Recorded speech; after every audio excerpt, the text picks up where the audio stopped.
a little bit of architectural detail to a very plain, boring apartment wall.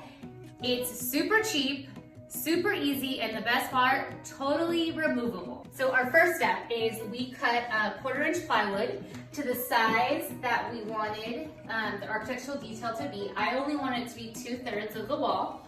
Then we're gonna attach our 1/2" round molding to the plywood in whatever kind of pattern you like. I'm gonna do every other. And then we're gonna attach the plywood to the wall. This will make it not only super easy to install, but really easy to take off because you're not attaching every individual reed.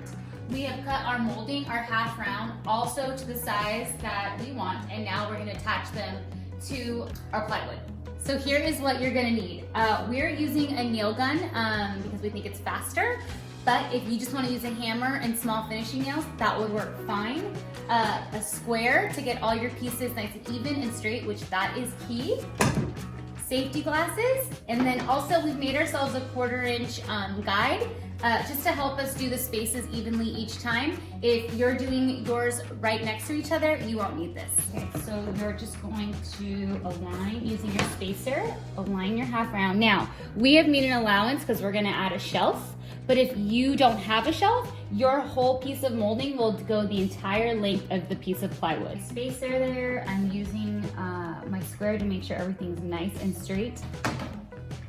Take my nail gun or hammer if you have it, it's just fine.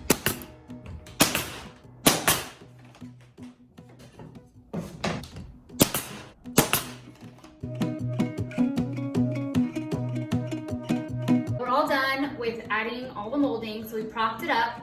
We then popped off the molding where we wanted to attach our screws. This will ensure that after we attach it to the wall, we can just pop on that molding and it'll hide all of our screws. So we'll just put one in right now.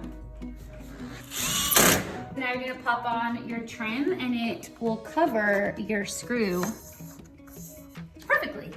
And that's it, you're basically done. So now all we're gonna do is fill our holes, sand, and paint. But if you're leaving it wood, you'll just fill those holes in sand. And there you go, you have a full wall that's completely removable with lots of texture. We're gonna add our floating shelf, but if you're not doing that, you're basically done.